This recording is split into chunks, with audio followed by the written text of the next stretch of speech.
Jake Miller had always been a quiet, hard-working man, the kind of unassuming neighbor who kept to himself, mowed his lawn every Saturday morning, and waved politely to passers-by as he pulled into his driveway at the end of a long workday. He had recently moved into a quiet, upscale suburban neighborhood, hoping to escape the noise and chaos of the city and enjoy the peace and tranquility of a slower, simpler life. His new property, a modest, two-story brick house at the end of a quiet cul-de-sac, offered him the perfect combination of privacy and security, the kind of place where a man could finally relax, tend to his garden, and enjoy the quiet, unhurried pace of suburban life. So, when Jake decided to host a small backyard barbecue for his family and a few close friends, he kept the gathering low-key. His simple grill setup and a few folding chairs arranged neatly on the thick, green grass of his carefully manicured lawn. The warm, smoky aroma of sizzling burgers and crackling charcoal drifting lazily through the cool, evening air as the soft, rhythmic hum of quiet conversation and gentle laughter filled the small, tree-lined backyard. For Jake, the barbecue was more than just a chance to catch up with old friends and share a few cold beers over a plate of sizzling, perfectly grilled steaks. It was a small, personal celebration, a quiet, unassuming declaration of his newfound independence, a chance to mark the beginning of his new life in his new home, free from the constant noise, stress, and chaos of the city. But not everyone saw it that way. Karen, the self-appointed queen of the HOA, took one look at the small, unassuming gathering in Jake's backyard and saw only an eyesore, an unwelcome intrusion on her carefully curated, perfectly manicured world of white picket fences, neatly trimmed hedges, and perfectly aligned flower beds. To Karen, the sight of Jake and his friends grilling burgers and sipping cold beers on the thick,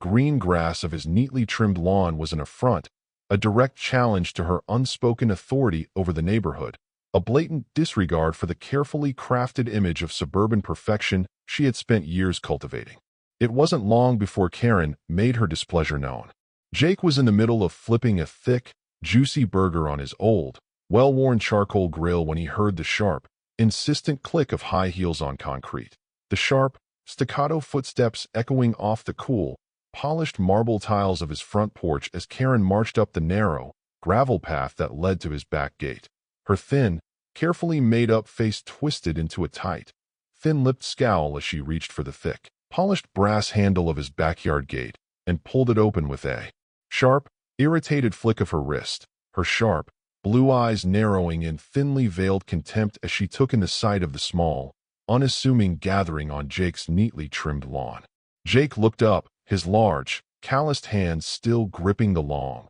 polished metal handle of his grill spatula as he met Karen's sharp, icy glare, his dark, steady eyes narrowing in thinly veiled suspicion as he took in the sight of her thin, carefully made-up face, her sharp, polished nails clicking softly against the rough, textured surface of her designer blouse as she crossed her arms over her chest and fixed him with a cold, unblinking stare. "Is there a problem, Karen?" Jake asked, his deep, steady voice cutting through the still, silent air of his backyard like a blade, his tone calm, measured, each word carefully enunciated as he leaned back against the thick, polished metal frame of his grill and met Karen's sharp, icy glare with one of his own. "Yes, there is," Karen snapped, her voice sharp, brittle, her tone dripping with the cold, calculated confidence of someone who had never been challenged. "This gathering is a violation of HOA rules. We have strict guidelines about noise and disturbances,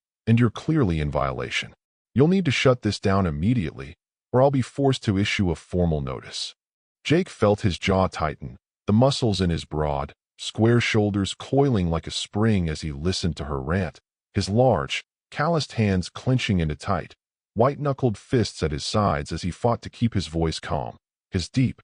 dark eyes never leaving hers as he replied. "I've reviewed the HOA guidelines," he said, his voice low, steady, his tone calm, measured, each word carefully enunciated as he continued. "There's nothing in the rules that says I can't host a small, private gathering on my own property. I'm fully within my rights to have a barbecue in my own backyard, and I have no intention of stopping." Karen's lips thinned, her thin, pale cheeks flushing a faint shade of pink as she straightened, her sharp, polished heels clicking sharply against the cool, polished marble tiles of Jake's back porch as she took a small, hesitant step back, her thin, carefully made-up face twisting into a tight, thin-lipped scowl as she replied. "Very well," she spat, her voice rising an octave as her frustration began to seep through the cracks in her polished, suburban facade. "You'll be hearing from the HOA." With that, she turned on her heel, her sharp, polished heels clicking sharply against the cool,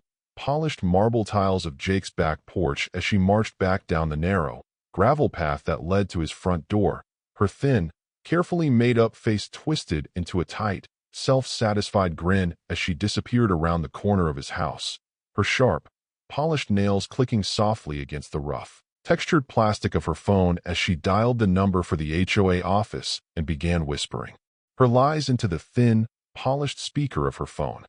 Jake Miller had hoped that Karen's initial confrontation would be the end of their conflict, a brief, unpleasant encounter that would quickly fade into the background noise of his otherwise peaceful, suburban life. He had stood his ground, calmly, confidently asserting his right to host a small, private barbecue in his own backyard, his sharp, dark eyes never leaving Karen's as he watched her march back down the narrow, gravel path that led to his front door, her sharp, polished heels clicking sharply against the cool, polished marble tiles of his back porch as she disappeared around the corner of his house, her thin, carefully made-up face twisted into a tight, self-satisfied grin as she whispered her lies into the thin, polished speaker of her phone. But Jake had underestimated Karen's tenacity, her obsessive need for control, her relentless, unyielding desire to assert her authority over every aspect of the tightly knit, carefully curated world she had spent years cultivating. The first sign that Karen had escalated her campaign came a few days later, as Jake sat on his front porch, his large, calloused hands wrapped around a steaming mug of black coffee, his sharp, dark eyes narrowed in thinly veiled suspicion as he watched a group of HOA inspectors pull up to the curb outside his house, their thick, polished shoes clicking sharply against the rough, cracked asphalt as they climbed out of their shiny, black SUV and made their way slowly, deliberately up the narrow, gravel path that led to his front door. They paused briefly at the edge of his front lawn, their thin, carefully plucked eyebrows knitting together in faint, uncomfortable scowls as they glanced nervously at one another, their thin, polished nails clicking softly against the rough, textured surface of their clipboards as they whispered quietly among themselves, their pale, drawn faces reflecting the harsh, overhead sunlight as they exchanged nervous, whispered glances. Then, without so much as a nod in Jake's direction, they began their inspection, their thin, polished shoes clicking sharply against the cool, polished marble tiles of his front porch as they prowled through his front yard, their sharp, dark eyes narrowed in thinly veiled suspicion as they measured his lawn for overgrown grass, inspected his grill for unauthorized cooking equipment, and even checked his backyard for unapproved structures, their thin, polished nails clicking softly against the rough, textured surface of their clipboards as they jotted down their findings with the calm, methodical precision of a group of forensic investigators. Jake felt his jaw tighten, the muscles in his broad, square shoulders coiling like a spring as he watched the inspectors scurry nervously back and forth across his property, their thin, polished shoes clicking sharply against the cool, polished marble tiles of his front porch as they whispered nervously among themselves, their pale, drawn faces reflecting the harsh, overhead sunlight as they exchanged nervous, whispered glances. He knew his rights. He had meticulously reviewed the HOA guidelines before moving into the neighborhood, his sharp, analytical mind carefully parsing each line, each clause, each neatly typed paragraph of the thick, leather-bound stack of documents that had been delivered to his front door on the day he moved in, his large, calloused fingers flipping through the neatly typed pages with the calm, steady precision of a seasoned professional as he checked and rechecked the rules. His sharp, dark eyes scanning the dense, neatly typed text for any hint of ambiguity, any potential loophole, any small, overlooked detail that might give the HOA grounds to challenge his right to host a small, private gathering on his own property. But the rules were clear. There was nothing in the guidelines that prohibited a homeowner from hosting a small, private barbecue on their own property, nothing that required them to hire a professional event planner, nothing that prevented them from enjoying a quiet, unassuming evening with a few close friends and family members in the privacy of their own backyard. And Jake, ever the patient, methodical strategist, had no intention of backing down, his large, calloused hands clenching into tight, white-knuckled fists at his sides as he watched the HOA inspectors scurry nervously back and forth across his property. Their thin, polished shoes clicking sharply against the cool, polished marble tiles of his front porch as they whispered nervously among themselves, their pale, drawn faces reflecting the harsh, overhead sunlight as they exchanged nervous, whispered glances. But Karen, ever the vindictive, petty tyrant, was not so easily deterred. When the constant inspections failed to yield the results she had hoped for, when the neatly typed violation notices and thinly veiled threats of hefty fines failed to break Jake's resolve, she took things a step further, secretly hiring a private investigator to monitor his property, hoping to catch him in some minor violation that she could use to justify her escalating campaign of fines and harassment. The private investigator, a short, thin man with a neatly trimmed mustache and a faint, nervous twitch in his left eye, prowled the narrow, gravel paths that lined the edge of Jake's property, his thin, polished shoes clicking softly against the cool, polished marble tiles of his front porch as he slipped quietly through the narrow gaps in the tall, neatly trimmed hedges that lined the edge of Jake's front lawn, his sharp, dark eyes narrowed in thinly veiled suspicion as he peered through the thick, leafy branches of the tall, swaying trees that lined the edge of Jake's property, his thin, polished nails clicking softly against the rough, textured surface of his small, black notebook as he jotted down his findings in neat, carefully formed letters, his thin, carefully plucked eyebrows knitting together in faint, uncomfortable scowls as he whispered his observations into the small, polished microphone of his handheld recorder. Jake felt his fists clench at his sides, his pulse thundering in his ears as he watched the private investigator prowl through the narrow, gravel paths that lined the edge of his property, his sharp, dark eyes narrowed in thinly veiled anger as he realized, with a cold, sinking certainty, that Karen had escalated her campaign of petty, vindictive harassment to a whole new level, one that threatened not just his property, but his entire way of life. Jake Miller had reached his breaking point. For weeks, he had endured the constant inspections, the whispered threats, the thinly veiled accusations of unauthorized gatherings and unapproved structures, his sharp, dark eyes narrowing in thinly veiled anger as he watched the thin, polished shoes of Karen's inspectors click sharply against the cool, polished marble tiles of his front porch, their thin, carefully plucked eyebrows knitting together in faint, uncomfortable scowls as they prowled through his front yard, their sharp, dark eyes narrowed in thinly veiled suspicion as they measured his lawn for overgrown grass, inspected his grill for unauthorized cooking equipment, and even checked his backyard for unapproved structures.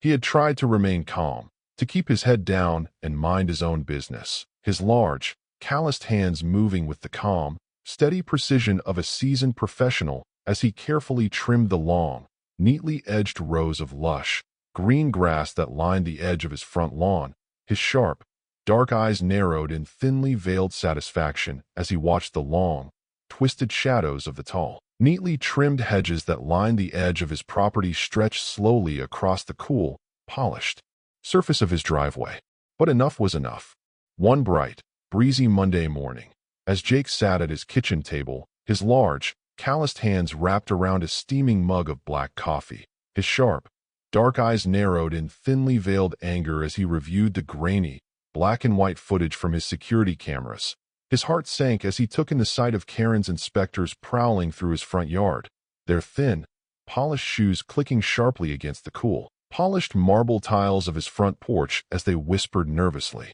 among themselves, their pale, drawn faces reflecting the harsh, overhead sunlight as they jotted down their findings in neat, carefully formed letters, their thin, polished nails clicking softly against the rough, textured surface of their clipboards as they peered through the narrow gaps in the tall, neatly trimmed hedges that lined the edge of his property. Frustrated but not beaten, Jake took a deep, steadying breath, his broad, muscular chest rising and falling with the effort as he forced himself to remain calm, his sharp, dark eyes scanning the thick, neatly typed pages of his security logs as he reached for his phone, his large, calloused fingers moving with the calm, steady precision of a man accustomed to control as he dialed the number for the HOA office, his pulse thundering in his ears as he listened to the faint, distant hum of the ringing line, the cool, artificial tone echoing through the quiet, empty air of his kitchen as he waited for someone to pick up. After a few long, tense moments, the line clicked, and a thin, high-pitched voice crackled through the small, black speaker of his phone, the faint, electronic hiss of the connection crackling softly in the background as the HOA president, a short, thin man named Richard, answered the call. HOA office, this is Richard speaking, the man said, his voice smooth, polished, his tone dripping with the cold, calculated confidence of someone who had grown far too comfortable with the quiet, unchallenged authority of his position. Richard, this is Jake Miller, Jake replied, his deep, dark voice cutting through the still, silent air of his kitchen like a blade, his tone calm, measured, each word carefully enunciated as he leaned in closer to the small, black microphone of his phone, his sharp, dark eyes narrowing in thinly veiled anger as he continued. I need to file a formal complaint against my neighbor, Karen. She's been harassing me for weeks, sending inspectors onto my property to trespass and harass my guests. And I have video evidence, clear, undeniable proof, that her hired goons have been prowling through my front yard, measuring my lawn, inspecting my grill, and checking my backyard for unapproved structures without my permission. There was a brief, telling pause on the other end of the line. The faint, electronic hiss of the connection crackling softly in the background as Richard hesitated, his thin, carefully plucked eyebrows knitting together in a faint, uncomfortable scowl as he considered his response, his thin, polished nails clicking softly against the rough, textured plastic of his phone as he chose his words with the careful, deliberate precision of a man trying to defuse a bomb. Look, Jake, he said finally, his voice low, hesitant, his tone carefully measured as he leaned back in his chair, his thin, angular frame creaking softly against the polished, black leather as he continued. I appreciate your concerns, but this sounds like petty neighbor drama, a personal dispute, not something the HOA should be involved in. I'd advise you to let it go before you stir up more trouble than you can handle.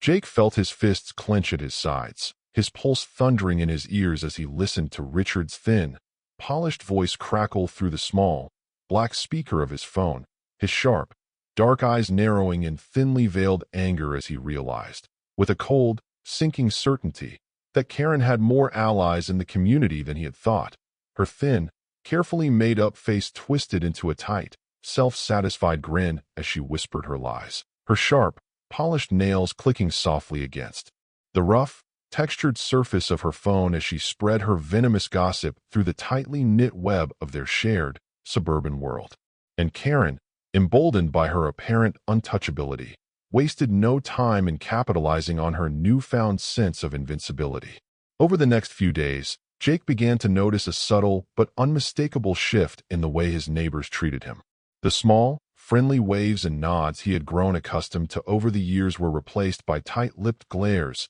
and averted eyes. The quiet, neighborly conversations he once enjoyed now reduced to strained, uncomfortable silences as his once friendly neighbors hurried past his house, their faces pale and drawn, their eyes darting nervously toward the narrow, gravel path that led to his front door. He heard whispers, faint, murmured accusations carried on the cool, evening breeze as he worked in his garden, the sharp, cutting words of gossip and speculation drifting through the thin, rustling leaves of his carefully cultivated hedges like the whispered hiss of a snake. Troublemaker. Nosy busybody. Always sticking his nose where it doesn't belong. Jake felt his fists clench at his sides, his pulse thundering in his ears as he realized, with a cold, sinking certainty, that Karen had taken her campaign of petty, vindictive harassment to a whole new level, one that threatened not just his property, but his entire way of life.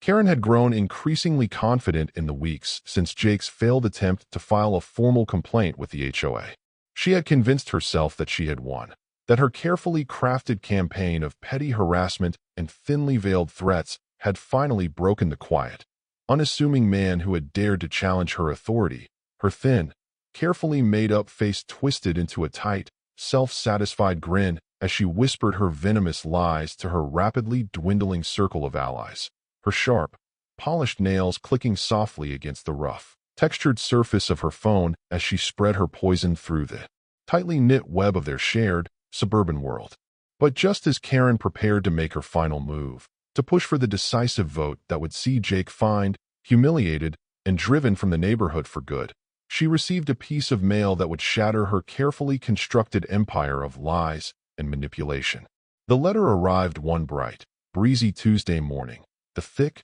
crisp, white envelope slipping silently through the narrow, brass slot of her front door and landing with a faint, muffled thump on the polished marble tiles of her foyer. Karen frowned, her thin, carefully plucked eyebrows knitting together in a faint, irritated scowl as she bent to pick it up, her long, polished nails clicking softly against the rough, textured paper as she turned the envelope over in her hands, her sharp, blue eyes narrowing in suspicion as she caught sight of the high-profile law firm's logo stamped across the front in bold, black ink. She tore the envelope open with a sharp, irritated flick of her wrist, her thin, carefully made-up face twisting into a tight, thin-lipped scowl as she unfolded the thick, heavy sheet of crisp, white paper contained within, her sharp, blue eyes scanning the densely typed text with a growing sense of dread as she read and reread the letter, her heart sinking with a cold, sinking certainty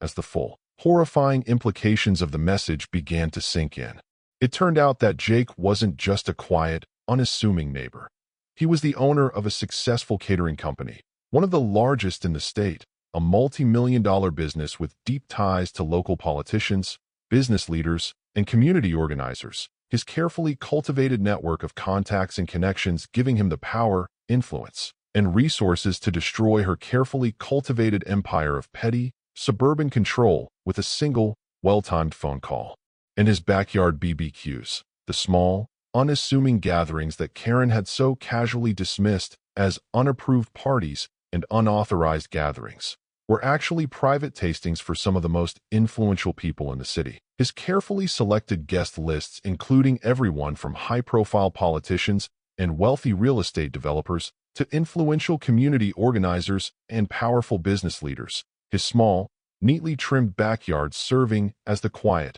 unassuming epicenter of a thriving, multi-million-dollar business empire. Karen felt her heart skip a beat, her thin, pale lips parting in a silent, gasping breath as the thin, neatly typed lines of the letter seemed to blur before her eyes, her mind reeling with 1,000 silent, frantic thoughts as she realized, with a cold, sinking certainty, that she had just declared war on a man with the power, influence, and resources to destroy her life, her reputation, and her carefully cultivated empire of petty, suburban authority. And Jake, it seemed, had finally decided to fight back. The following Thursday, as the sun dipped below the horizon and the long, twisted shadows of the tall, neatly trimmed hedges that lined the edge of his property crept slowly across the cool, polished marble tiles of the HOA meeting hall, Jake arrived dressed sharply, his tall, broad frame wrapped in a crisp, dark suit, the sharp,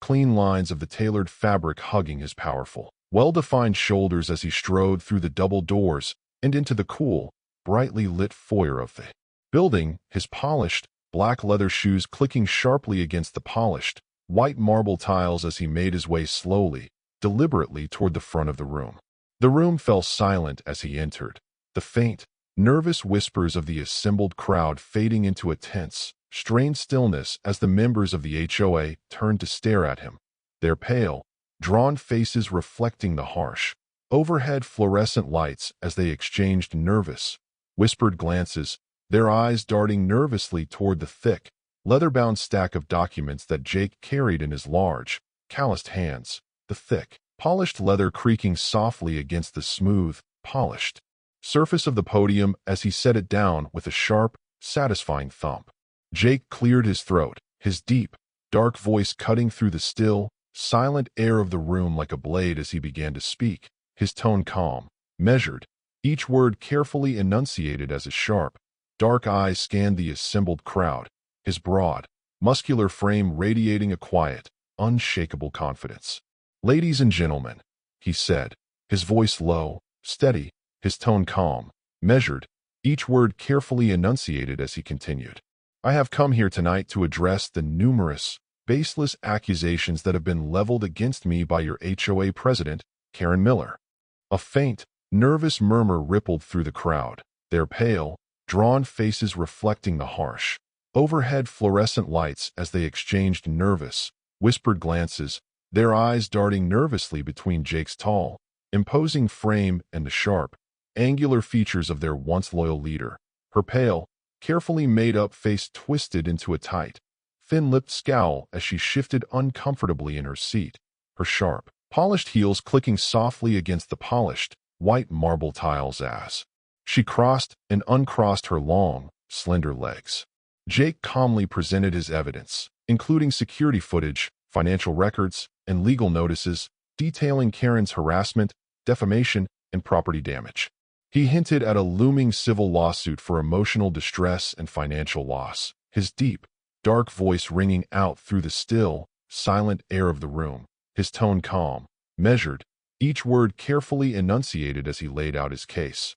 his large, calloused fingers flipping through the thick, leather-bound stack of documents with the practiced, automatic precision of a man accustomed to control, to power, to authority. As he finished, the room fell into a tense, strained silence, the faint, nervous whispers of the assembled crowd replaced by a quiet, stunned stillness as the members of the HOA, suddenly realizing their exposure, began to distance themselves from Karen, their once loyal ally, their pale, drawn faces reflecting the harsh, overhead fluorescent lights as they exchanged nervous, whispered glances, their eyes flicking nervously toward the sharp, angular features of their former leader, her carefully cultivated empire of suburban control crumbling beneath the relentless, crushing weight of the truth.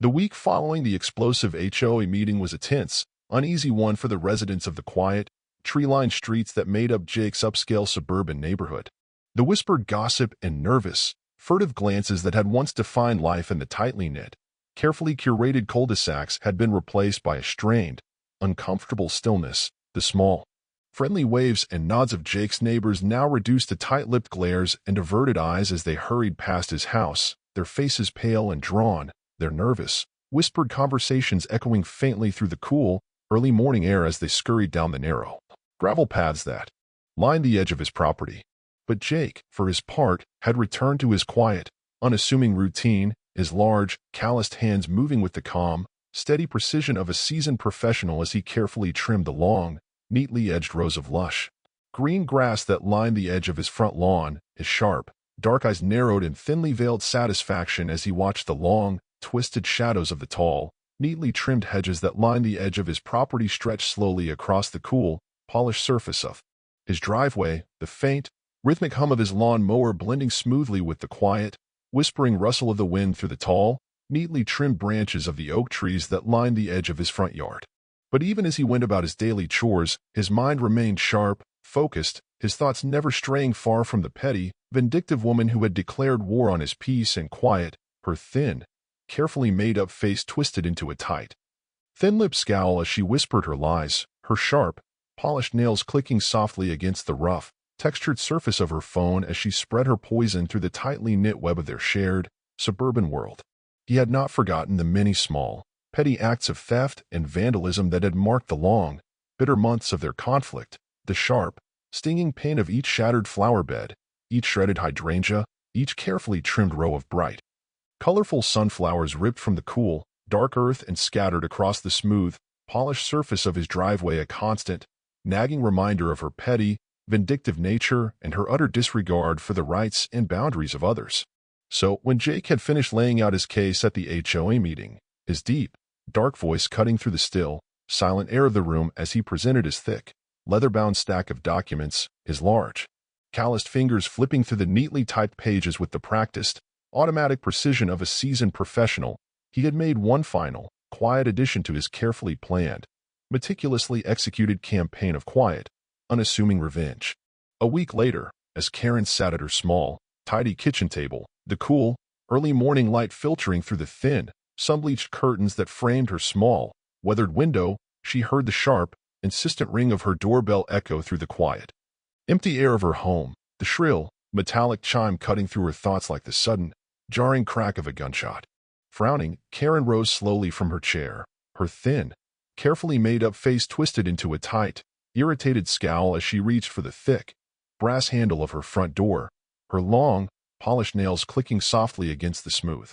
polished metal as she pulled the door open with a sharp, irritated flick of her wrist, her sharp, blue eyes narrowing in thinly veiled suspicion as she found herself face to face with a tall, thin man in a crisp, dark suit, his thin, angular face twisted into a tight, professional smile as he held out a thick, crisp, white envelope, its sharp, clean edges glowing softly in the bright, mid-morning sunlight. "Karen Miller?" the man asked, his voice smooth, polished, his tone dripping with the cold, calculated confidence of a man accustomed to delivering bad news. "Yes," Karen replied, her voice sharp, brittle, her tone laced with a faint, involuntary quaver as she took a small, hesitant step back, her thin, carefully made-up face twisting into a tight, thin-lipped scowl as she reached for the thick, white envelope, her long, polished nails clicking softly against the rough, textured paper as she pulled it from the man's outstretched hand, her sharp, blue eyes flicking nervously between his thin, unreadable face and the neat, blocky letters of the high-profile law firm's logo stamped across the front of the envelope. Without another word, the man turned on his heel, his thin, polished shoes clicking sharply against the rough, uneven pavement of Karen's front porch as he strode quickly, purposefully down the narrow, gravel path that led to her driveway, his thin,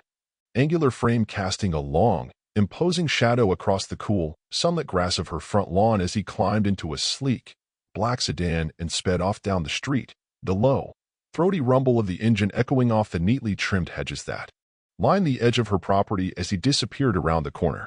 The envelope contained a multi-million-dollar lawsuit from Jake, seeking damages for harassment, property damage, and emotional distress. The HOA, desperate to distance themselves from the scandal, voted unanimously to remove Karen as president, stripping her of her power and leaving her once pristine reputation in ruins. Her neighbors, finally seeing her for the bully she is, shun her completely, their small, friendly waves and nods replaced by tight-lipped glares and averted eyes as they hurry past her house, their pale, drawn faces reflecting the harsh, overhead fluorescent lights of the HOA meeting hall as they whisper nervously among themselves, their eyes flicking nervously toward the long, twisted shadows of the tall, neatly trimmed hedges that line the edge of her crumbling, forgotten empire.